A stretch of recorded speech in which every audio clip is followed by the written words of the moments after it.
Kamusta sa inyong lahat? Ako si Dr. Regina Salazar at ngayong araw ay tatalakayin natin ang paksang 5 sikat na manina. Dapat iwasan ng mga lalaking mahigit 60 para sa mas malusok na erections. Magagino na higit sa edad na 60, sasabihin ko ito ng malinaw hanggang mari. Kung patuloy ninyong kakainin ang 5 sikat na manina ito, maaring dahan-dahan ninyong pinapatay ang inyong ma-erection at hindi ninyo man lang ito mamalayan. Hindi sa susunod na linggo, hindi bukas, kundi araw-araw, bawat kagat, tahimik ninyong pinuputol ang daloy ng dugo, pinabababa ang testosterone at sinisira ang mismong pundasyon ng inyong pagkalalaki. At ang mas malala pa, marahil ay iniisip ninyong malusok ang mga manina ito. Ako si Dr. Regina Salazar. Nakatulong ako sa libu-libong kalalakihan sa kanilang ika, 60, ika, 70, kahit ika, 80 taon upang may balik ang kanilang kalusugang sekswal. At ang ibabahagi ko ay maaring ikagulat ninyo tulad ng ikinagulat nila. Dahil heto ang katotohanan, hindi lahat ng mani ay nilihang pantay-pantay. Habang ang ilan ay maaaring mapalakas ng daloy ng dugo at testosterone, ang iba, lalo na ang nga nakikita ninyo sa makintab na pakete o may lasa na timpla, ay kumikilos laban sa inyo ng tahimik at tuloy-tuloy. At maliban kung alam ninyo kung alin ang dapat iwasan, maaring hindi na ninyo muling maramdaman ang buong lakas o kumpiyansa sa silid tulugan. Ngunit may magandang balita. Sa pagtatapos ng video na ito, malalaman ninyo kung anong 5 mani ang dapat itigil sa pagkain at kung ano ang ipapalit sa maito kung gusto ninyong suportahan ang mas matataat malusok na ma-erection sa natural na paraan. At manatili kayo dahil isisiwalat ko rin ang pinakamasamang salarin sa lahat, ang mani na tinatawag ko ngayong ang tahimik na mamamatay tao ng erection. Ito ay nasa halos bawat pantry sa buong Amerika, kasama na ang sa inyo. Bago natin talakayin ang 5 mapanganib na mani na ito, siguraduhin pindutin ang subscribe button at ion ang bell. Sa ganoong paraan, hindi ninyo makaligtaan ang isa pang mahalagang tip para protektahan ang inyong ma-erection at ang inyong kalusugan pagkatapos ang 60. At kung nakita ninyong kapaki-pakinabang ang video na ito, i-type lang ang 1 sa mga komento. Kung hindi, i-type ang 0. Ang inyong feedback ay nakakatulong sa akin na gawing mas mahusay ang mga video na ito para sa inyo. Sige, magsimula na tayo. Ang unang mani na kailangan ninyong bantayan ay ang isa na lumalabas sa halos bawat snack bowl at madalas itong napakakamalang isang pagkaing pangkalusugan. Ngunit para sa mga lalaking higit sa 60, mari nitong tahimik na sirain ang inyong sirkulasyon at pababain ang inyong testosterone nang hindi ninyo namamalayan. Usapan natin ang mga kasoy at kung bakit sila ay maaaring maging isang bitak na pinatamis na asukal na tahimik na napapay na sa inyong mga erection. Kasoy, ang bitak na pinatamis na asukal. Ang nga kasoy ay isa sa mga pinakanakapanlinlang na pagkain sa modernong dieta ng mga Amerikano, lalo na para sa mga lalaking higit sa 60. Nakita na ninyo sila saan man, makinis, malinamnam, marangyang malili na kagat na parang isang upgrade mula sa ordinaryong merienda. Maraming mas matatandang lalaki ang kumukuhang kasoy sa paakalang sila ay isang mas malusok na pagpipilian. Masarap sila, mukhang malinis at madalas na ibinebenta kasama ng iba pang mga pagpipilian na mabuti para sa puso.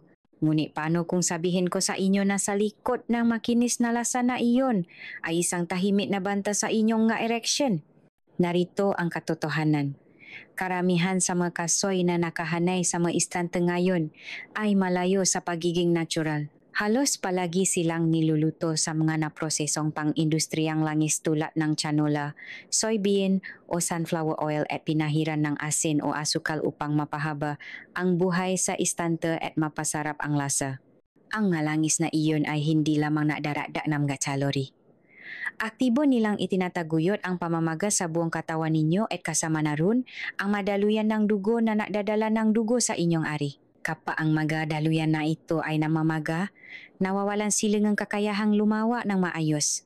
Iyan ay isang malaking problema dahil ang malakas at malusot na mga erection ay nakasalalay sa malinis at nababaluktot na mga ugat na naghahatid ng mabilis na daloy ng dugo kapag kailangan ninyo ito. Alisin iyon at maiwan kayo sa mas malambot, mas mabagal, o kahit nawala ng tugon. Ngayon, pausapan natin ang asukal. Maraming sikat na roasted cashews ay may kasamang bahagyang matamis na lasa. Honey roasted, maple glaze o kahit na cinnamon dusted. Mukhang hindi nakakapinsala ang nga ito. Marahil ay nakakaginhawa pa. Ngunit ang katotohanan ay, kahit na ang maliliit na halaga ng idinagda na asukal ay maaring mapataas ng maantas ng insulin, lalo na habang tayo ay tumatanda. At ano ang ibig sabihin nito para sa inyong testosterone? Ibig sabihin ay problema. Ang patuloy na matas na insulin ay nagpapatas ng taba sa tiyan, nagpapababa ng natural na produksyon ng testosterone at nagtatagyod ng isang hormonal na estado na pumapabor sa estrogen kaysa sa mga androgen. Iyan ang eksaktong kabaliktaran ng kailangan ng isang tumatandang lalaki kung nais niyang mapanatili ang sigla at isang kasiyasiyang buhay sexual. Nakaroon ako nga pasyente, malalaki sa kanilang kalagitnaan ng 60s at 70s na halos lahat ng iba pa ay ginagawa ng tama. Na-ehersisyo sila, umiinom ng kanilang magamot, sinusubukang kumain ng malinis, ngunit wala silang ideya na ang kanilang gabi-gabing pagkain ng matamis na roasted cashews ay nag-ambak sa kanilang kumukupas na kumpiyansa sa silid tulugan. Sinabi pa sa aking ang isang lalaki do, akala ko maluso ang kinakain ko.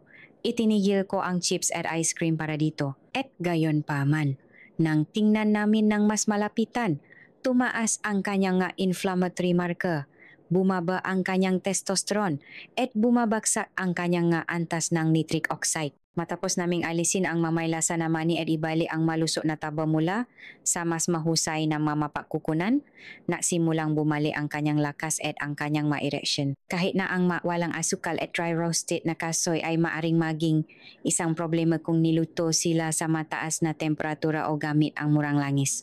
Ang prosesong mataas na init na ginagamit upang gawing matataang nga ito sa istante ay talagang nakakasira sa malusok na taba sa loob ng mani. Nadudulot, ito na, oksihenasyon, na humahantong sa mga mapanganib na compound na tahimik na sumisira sa iyong endothelium, ang masalang panloob na lining ng iyong mga daluyan ng dugo. Isipin ito tulad ng malili na bita na nabubo sa iyong sistema ng pagtutubro. Sa una, wala kang napapansin, ngunit sa paglipas ng panahon, humihinto ang daloy ng mabagay tulad ng dati.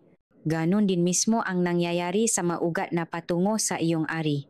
Kumikipot ang mga ito, tumitigas, at sa huli ay humihinto sa paghahatid ng dugo na kailangan upang mapanatili ang isang erection. Kaya, dapat mo bang tuluyang iwasan ang makasoy? Hindi naman. Kung mahal mo sila at makakahanap ka ng tunay na hilaw, organikong kasoy, walang asin, hindi niluto, at walang idinagda na langis o asukal, maari mo silang kainin ng katamtaman, ngunit hindi sila dapat maging iyong pangunahing mani. At tiyak na hindi ang uri na nasa isang makintab na ba na may matamis o maalat na lasa. Kung seryoso ka sa pagpapanumbalik ng daloy ng dugo at pagprotekta sa iyong ma-erection, ito ay isang pagkain na dapat bawasan o iwasan ng buo. Ngayon, kung sa tingin mo ay tuso ang makasoy, mahintay ka hanggang marinig mo ang tungkol sa susunod na mani. Mas karaniwan pa ito matatakpan sa halos bawat pantry ng bahay at hindi man lang ito teknikal na isang mani. Gayunpaman, naglalaman ito compound na maaring mapababa ng testosterone, mapataas ng pamamaga, at makapinsala sa iyong kalusugang sexual sa antas ng hormonal. Halos lahat ng lalaki ay nagugulat dito, lalo na ang magasumusubok kumain ng malinis. Pag-usapan natin ang tungkol sa mani.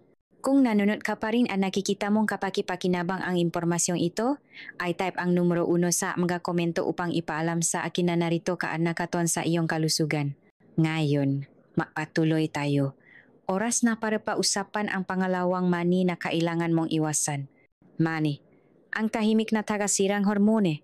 Ang mani ay ang tunay na impostor. Lumalabas sila sa bawat pagtitipon, sa bawat pantry, at para sa maraming lalaki na higit sa 60 sa kanilang pang-araw-araw na dieta. Mula sa mga sandwich na may peanut butter hanggang sa mga protein bar at trail mix, ang mani ay naging isang pangunahing merienda na pamilyar, maginhawa at nakakaginhawa. Ngunit ang hindi alam ng karamihan sa mga lalaki ay ang mani, habang mura at nakakabusok, ay tahimik na sumisira sa kanilang mga hormone, nilalason ang kanilang sirkulasyon, at dahan-dahang nanakaw ng mismong bagay na nagpaparamdam sa kanila bilang maalalaki ang kanilang ma-erection. Ang unang bagay na kailangan mong malaman ay ang mani ay hindi talaga mamani. Sila ay malagum. Ibig sabihin, iba ang kilos nila sa iyong katawan, lalo na sa iyong bituka at daluyan ng dugo, at habang maaring maalok sila ng ilang protina, may kasama silang nakatagong presyo na hindi kayang bayaran ng mas matatandang lalaki. Ang mani ay kilala sa pagkakaroon ng ma-aflatoxin, manetral na ama na maaring tumubo sa mga pananim na nakaimba sa mainit at mahalumikmik na kondisyon.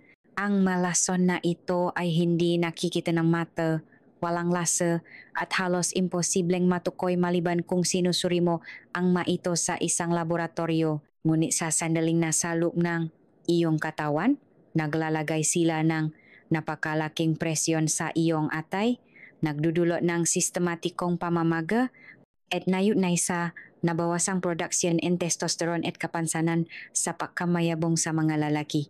Isipin mo iyon sandali. Ang isang bagay na kasing inosente ng isang kutsarang peanut butter ay maaring maglagay ng hormonal na pasanin sa iyong katawan na unti-unting sumisira sa iyong lakas na sexual sa paglipas ng panahon. At hindi ito tumitigil doon. Ang mani ay napakataas din sa omega ng fatty acids. Ngayon, ang nga omega nam ay hindi likas na masama. Kailangan natin ng ilan para sa malusok na pagana. Ngunit ang problema ay balanse. Kapag ang iyong dieta ay sobra sa omega, 6 at kulang sa omega, 3, tulad ng uri na nakukuha mo mula sa matatabang ista o flax, lumilika ito na isang estado na talamak na pamamaga sa iyong katawan. Ang pamamaga na iyon ay hindi lamang nakakasakit sa iyong mga kasukasuan o panunawa. Direkta itong nakakapekto sa masalang endothelial lining ng iyong madaluyan ng dugo. Dito ginagawa ang nitric oxide, ang compound na responsible sa peg-relax at peg-papalawa ng iyong madaluyan ng dugo upang payagan ang dugo na dumaloy sa ari. Kapag ang madaluyan na iyon ay namamaga o naninigas, bumabagal ang daloy ng dugo, humihina ang ma-erection at nawawala ang pagiging biglaan. At pag-usapan natin ang peanut butter. Karamihan sa mga commercial na peanut butter ay puno nga idinakda na asukal, hydrogenated oil at emulsifier. Hindi ito para sa iyong kalusugan. Nariyan sila para mapabuti ang texture at buhay sa istante. Ngunit para sa iyong katawan, nangangahulugan itong sakuna. Ang idinakda na asukal ay napapataas ng iyong insulin, naghihikayat ng pag-ipon ng taba sa paligid ng tiyan at napapababa ng libreng testosterone. Ang ma-hydrogenated oil ay nagtataguyod ng pag-ipon ng plaka sa maugat at nagpapalala ng daloy ng dugo. Ang lahat na ito ay sama-samang lumilihan ng isang perpektong bagyo para sa erectile dysfunction sa matumatandang lalaki. May mga matatandang pasyente akong nagsasabi, "Doktor, kumakain ako ng peanut butter araw-araw.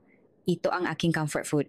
Ngunit ang hindi nila napagtatanto ay ang kaginhawaan ay madalas na may kapalit na kakayahan. Ang kanilang pagsusuri sa dugo ay nagpapakita na mababang testosterone, mataas na mga inflammatory marker at bumababang vascular function. At sa sandaling inalis nila ang mani at mga produkto ng mani mula sa kanilang dieta, na simulang magbago ang mga bagay. Lumilit ang kanilang baywang, bumabalik ang kanilang erection sa umaga, at bumubuti ang kanilang pangkalahatang lakas. Hindi dahil sa isang himala, ngunit dahil inalis nila ang isang tahimik na tagasira na hormone na hindi man lang nila alam na naroron. Ang mas nakakagulat pa ay ang mani ay naglalaman ng compound na kilala bilang phytoestrogens, makemikal na nakabatay sa halaman na maaring gayahin ang estrogen sa katawan. Para sa mga mas matatandang lalaki na ang maantas ng testosterone ay bumababa na, marinitong mas lalong guluhin ang balanse ng hormonal na natutula sa iyo sa pagkapagod, mababang libido, at emosyonal na pamamanhid, kaya habang ang mani ay maaring mukhang hindi nakakapinsala o kahit na nostalgic. Para sa maraming lalaki, ito ay isang mabagal at tuloy-tuloy na pagguhongang kanilang pagkalalaki. Hindi sila umaatake sa makdamak, ngunit saluk ngang mabuwan et taon, ninanakawan nila ang iyong katawan ng hormonal at vascular na kapangyarihan na kailangan nito upang gumana sa sexual. Kung kumakain ka nga mani o peanut butter araw-araw, oras na para pag-isipang muli ang pagpiling iyon. At kung sa tingin mo ay masama ang mani, mahintay ka hanggang marinig mo ang tungkol sa susunod na mani sa listahan. Ito ay ibinabenta bilang eksotiko, elegante, at mabuti para sa puso, ngunit kapaniluto sa maling paraan. Ito ay nagiging isang bita ng kolesterol na bumabara sa mismong maugat na kinasasandigan ng iyong ma-erection. Pakusapan natin ang mga macadamia nuts, macadamia nuts, ang nakatagong bitag ng kolesterol kapag niluto. Ang mga macadamia nuts ay may eleganteng reputasyon. Ibinibenta sila bilang marangya, mabuti para sa puso at puno ng magagandang taba. Makikita mo sila sa magagurme snack blend, high-end na tindahan ng pagkain para sa kalusugan, at magagarang latang regalo. At sa unang tingin, mukha silang perpektong mani, makinis, mayaman sa lasa, at puno ng monounsaturated fats na sumusuporta sa balance ng kolesterol. Ngunit narito ang hindi komportableng katotohanan. Para sa mga lalaking higit sa 60, lalo na sa mga nahihirapan sa lakas, sirkulasyon at sexual na pagana, ang roasted macadamia nuts ay maaring tahimik na maging isang bantamula sa isang treat. Karamihan sa mga macadamia nuts na ibinabenta sa mga tindahan ay hindi hila.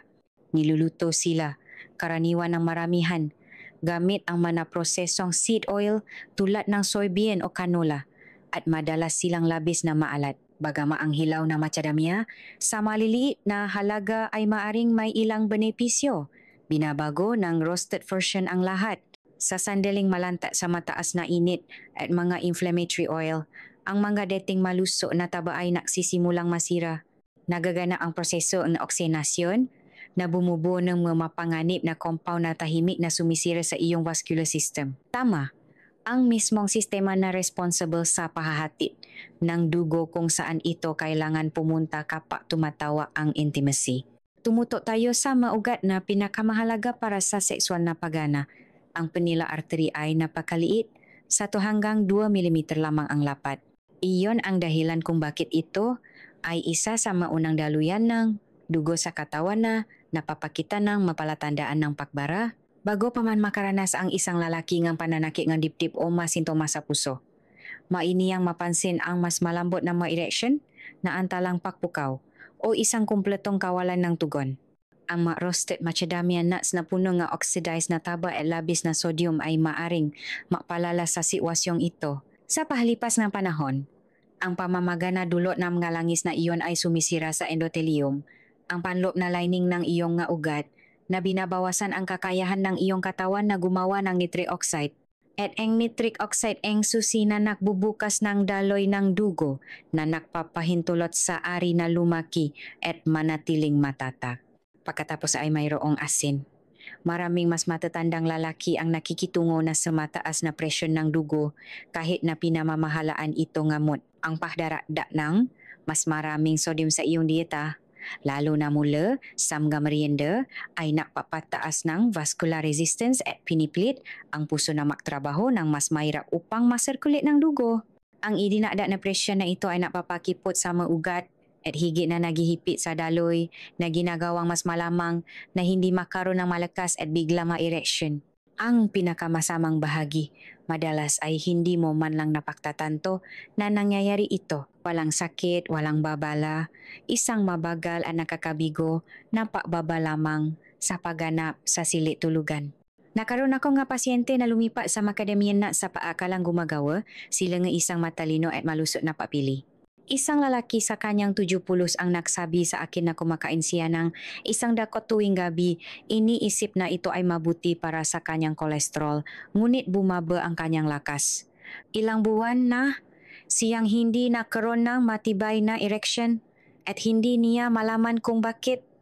Nang tingnan namin ng mas malapitan ang kanyang pang-araw-araw na paggamit ng mga oxidized na tabo at sodium mula sa mga roasted macadamia at iba pang malusok na merienda ay tahimik na sumisira sa kanyang sirkulasyon. Nang palitan niya ang maito ng hilaw at walang asin na manitulad ng walnuts at pistachios, nagsimulang magbago ang mabagay. Sa loob ng ilang linggo, bumaba ang kanyang presyon ng dugo, bumalik ang kanyang ma-erection sa umaga, at bumuti ang kanyang pangkalahatang pakiramdam ng sigla. Mayroon ding isyu ng kolesterol, isang bagay na sinusubaybayan ng karamihan sa mga mas matatandang lalaki. Bagama ang mga macadamia nut sa hilaw na anyo ay maaring sumuporta sa malusok na kolesterol kapag ginamit ng naaangkop. Ang mga roasted na uri ay maaring maamba sa hindi malusok na mag-profile ng lipid kung kinakain kasama naman ng prosesong langis ay asin. Ang pamamaga, oksihenasyon, at vascular stress ay sama-samang gumagana upang palalay ng kalusugan ng ugat. At tulad ng alam mo na ngayon, ang mahinang kalusugan ng ugat ay nasa puso nga los bawat kaso nga. Erectile dysfunction sa malalaking higit sa 60. Kaya, ang takeaway dito ay hindi na masama ang macadamia nuts, ngunit ang paraan ng paghahanda at pagkonsumo nito ang gumagawa ng lahat ng pagkakaiba. Ang ma-roasted, maalat at pinahira ng langis na bersyon ay isang bitak. Isang kaakit-akit ang malutong na maliit na bita na. Kolesterol na maring tahimik na sumakal sa daloy na, dugo sa iyong pinakamahalagang organ. At kapag nangyari iyon, walang halaga ng nga tableta o mabilis na solusyon ang makakapaalis ng pamatagalang pinsala. Ngunit hindi pa tayo tapos. Kung sa tingin mo ay mapanganib ang mga macadamia, ang susunod naman ni sa aming listahan ay nagdadala ng mga bagay sa isang bagong antas. Ito ay isang tinatawa na supernut na mayaman sa selenium, madalas na pinupuri sa pagpapalakas ng pagkamayabong at kalusugan ng thyroid. Ngunit sa maling halaga, ito ay nagiging nakakalason at maaring direktang supuin ang testosterone, makapinsala sa produksyon ng semilya at mag-trigger ng ganap na sexual na pagkapagod. Pag-usapan natin ang tungkol sa mga Brazil nuts. Kung nanonood ka pa rin at nakikita mong mahalaga ang pananaw na ito, sige at i-type ang numero 1 sa makomento upang ipaalam sa akin na kasama pa rin kita. Ngayon, magpatuloy tayo. Oras na para alamin ang ika-4 na mani na maaring tahimik na nakakasakit sa iyong erection. Brazil nuts, ang selenium time bomb. Ang mga Brazil nuts ay nakaroon ng reputasyon bilang isang superfood at may magandang dahilan. Sila ay isa sa pinakamayamang pinakukunan ng selenium sa planeta, isang mineral na mahalaga para sa paggana ng thyroid, kalusugan ng imun, at kahit nasa produksyon ng semilya. Kaya, sa unang tingin, ang mga Brazil nuts ay mukhang isang matalinong pagpipilian para sa mga mas matatandang lalaki na nais manatiling malakas at masigla.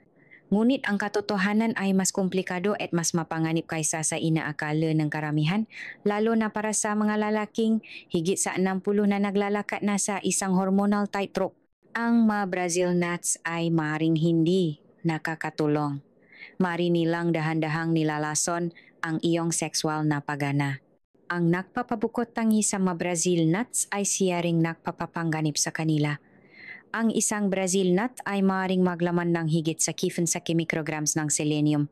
Iyan ay higit pa sa 150% inirekomendang pang-araw-araw na paggamit. Kumain ka lamang ng 2 o 3 sa isang araw at abutin mo ang nakalalasong antas sa loob ng isang linggo. Kailangan ng katawan ng tao ang selenium, ngunit hindi ito naimba ng maayos at ang labis ay maaring mabilis na mapabago ng timbangan mula sa nakakatulong patungo sa nakakapinsala. At ang mga sintomas ng selenium toxicity ay hindi laging halata sa una. Pagkapagod, mental fog, pagkamayamutin, at malutong na makuko ay karaniwang maagang mapalatandaan. Ngunit ang mas malalim at mas nakatagong halaga ay kung ano ang ginagawa nito sa iyong mahormone, iyong vascular system, at sa huli, ang iyong kakayahang gumanap. Sa mga lalaki, ipinakita na ang labis na selenium ay nakakasagabal sa produksyon ng testosterone. Maaari nitong guluhin ang balanseng iba pang matres mineral tulad ng zinc at magnesium, 2 sustansya na kritikal para sa kalusugang sexual ng lalaki. Sa paglipas ng panahon, Ang kawalan ng timbang na ito ay maaaring makpababa ng libreng testosterone, bawasan ang sintesis ng nitric oxide, at pahinain ang tugon ng papukaw ng katawan. Maaari kang makaramdam ng mas kaunting pananasa, mas kaunting lakas, at kapag dumating ang sandali, maaari mong makita na ang iyong katawan ay hindi na tumutugon tulad ng dati. Nakaroon ako ang isang pasyente sa kanyang unang bahagi ng pulos, isang retiradong inhinyero na lumapit sa akin na bigo at nalilito. Sinimulan niyang magdagdag ng Brazil nut sa kanyang morning routine matapos basahin online na sila ay mahusay para sa testosterone. Kumakain siya na 4 hanggang 5 piraso araw-araw. Iniisip na ginagawa niya ang isang pabor sa kanyang sarili. Ngunit sa halip na makaramdam ng mas malakas, nagsimula siyang makaramdam ng kabagalan. Bumaba ang kanyang sex drive, naging hindi maasahan ang kanyang erection, at ipinakita ng kanyang pagsusuri sa dugo ang isang nakababahalang pagbaba sa parehong testosterone at kalidad ng semilya. Nang suriin namin ang kanyang dieta at ganap na inalis ang Brazil nuts, dahan-dahang nagsimulang maging matata ang kanyang nga antas ng hormon at bumalik ang kanyang kumpiyansa. Ang isa pang panganib ay ang epekto nga labis na selenium sa thyroid. Para sa mga lalaking higit sa 60, ang kalusugan ng thyroid at sexual na paggana ay malapit na makognay. Kinokontra ng thyroid ang metabolismo, lakas, at ang balance ng magpangunahing sex hormone. Kapag ito ay na-stress ng labis na selenium, nagsisimulang bumagal ang lahat, libido, stamina, at ang kakayahang mapanatili ang isang erection. At sa sandaling mawala sa ritmo ang iyong thyroid, maaring tumagal ng ilang buwan upang ganap na makreset. Ngayon, para maging malinaw, ang selenium ay hindi iyong kaaway. Sa tamang dami, sinusuportahan nito ang kalusugan ng semilya at pagkamayabong. Ngunit sa mga Brazil nuts, ang margin ng kaligtasan ay napakanipis. 1 o 2 sa isang linggo ay maaring ayos lang para sa karamihan ng mga lalaki, ngunit ang pang-araw-araw na pagkonsumo, lalo na sa mas mataas na dami, ay maring tahimik na maghilas sa iyong sistema sa hormonal imbalance. At ang kawalan ng timbang na iyon ay unang lumalabas kung saan pinakakinatatakutan itong karamihan sa mga lalaki sa silid tulugan. Ang pinakamasamang bahagi, karamihan sa mga tao ay walang ideya na nangyayari ito. Sa tingin nila ay kumakain sila ng malusok. Natitiwala sila sa laba, naniniwala silang gumagawa, sila ang isang bagay na mabuti para sa kanilang katawan. Ngunit ang katotohanan ay kung ikaw ay higit sa 60 at regular na kumakain ng Brazil nuts, maaring hindi mo na mamalaya na sinisira mo ang iyong ma-erection, ginugulo ang iyong testosterone, at dahan-dahan isinasara ang mismong sistema na nagpapanatili ng iyong kalusugang sexual na buhay. At ngayon ay narating na natin ang huling mani sa listahang ito at maaring ito ang pinakapanganib sa lahat, hindi dahil sa kung ano ito, kundi dahil sa kung paano ito pinoproseso. Dumadating ito sa mga makukulay na packaging.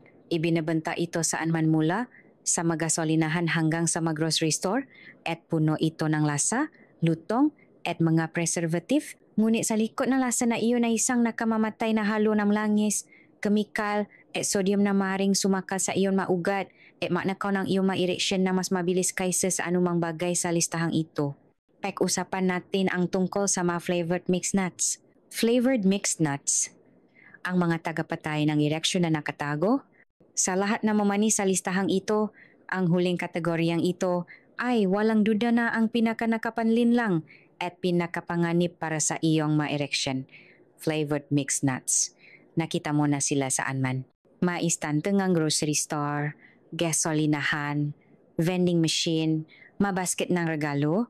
Dumadating sila sa mga magagarang packaging na may matapang na magkapangako tulad ng sweet heat, smoky barbecue, honey roasted o maple glaze. Mukha silang masaya. Mabango sila at parang isang kasiyasiyang high-protein na merienda. Ngunit para sa mga laking higit sa saksi, ang mga flavored mixed nuts na ito ay isa sa mga pinakamalaking banta sa sexual na pagganap na kaswal mong ilalagay sa iyong shopping cart. Ang panganib ay hindi lamang sa mga mani mismo. Ito ay sa kung ano ang ginawa sa kanila. Hindi ito mga hilaw o natural na roasted na mani. Sila ay labis na naproseso, Ibinabat sa mga pang-industriyang seed oil, puno ngang sodium, puno ngang asukal, at pinahira ng mga artipisyal na pampalasa na mas maraming pinsala kaysa sa kabutihan ang ginagawa. At hindi lamang nila naapektuhan ang iyong baywang. Direkta nilang naapektuhan ang dalawang pinakakritikal na sistema na kasangkot sa pagpapanatili ng isang malakas at malusok na ereksyon, ang iyong cardiovascular system at ang iyong endocrine system. Pag-usapan natin ang daloy ng dugo. Bawat isang erection ay nagsisimula at nagtatapos sa sirkulasyon. Kung hindi makakarating ang dugo sa iyong ari, hindi ito gagana. At ano ang naghihigpit sa daloy ng dugo? Pamamaga, mataas na presyon ng dugo, at naninigas na maugat. Ang mga flavored mixed nuts ay naghahatid ng isang perpektong bagyo ng lahat ng tatlo.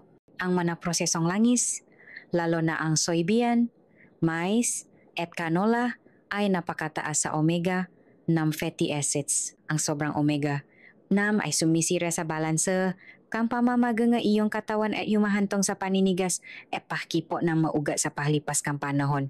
Iyon ang eksaktong kabalitaran ng kailangan mo para sa makinis at tumutugon na daloy ng dugo sa panahon ng pagpuka. Pagkatapos ay mayroong asin. Ang ilang mauring nga flavored nut ay naglalaman ng higit sa 300 mg sodium bawat dakot para sa isang mas matandang lalaki, lalo na sa isa na namamahala na sa presyon ng dugo. Iyon ay tulad ng pagbuhos ng asin sa isang bukas na sugat. Ang mataas na presyon ng dugo ay hindi lamang nakakasama sa iyong puso. Sinasakal nito ang maliliit na ugat sa ari na mas sensitibo kaysa sa manasa, iyong dibdib o binti. Maraming lalaki ang hindi napagtatanto na ang erectile dysfunction ay madalas na lumalabas ilang taon bago ang anumang mga palatandaan ng sakit sa puso. Ito ay isang maagang sistema ng babala at kung binabaliwala mo ito, naglalaro ka sa apoy. Ngunit lalo pang lumalala. Ang mga flavored nuts na ito ay madalas na pinahira ng masangkap na mukhang inosente ngunit kumikilos tulad ng malason sa loob ng iyong katawan. Ang mga kemikal na preservative tulad ng BHT at TBHQ ay idinadakda upang maiwasan ang pagkasira, ngunit nayon sila sa pagkagambala sa hormone at kahit na pinsala sa cellular. Ang mga additive tulad ng MSG at artificial na smoke o bacon flavorings ay neurotoxic sa ilang matao at maaring makasagabal sa natural na regulasyon ng hormone ng iyong katawan. Ang lahat ng ito ay nakakaapekto sa iyong testosterone, iyong sexual na pagnanasa, at ang kakayahan ng iyong nervous system na mag-trigger at mapanatili ang isang erection. At huwag kalimutan ang asukal.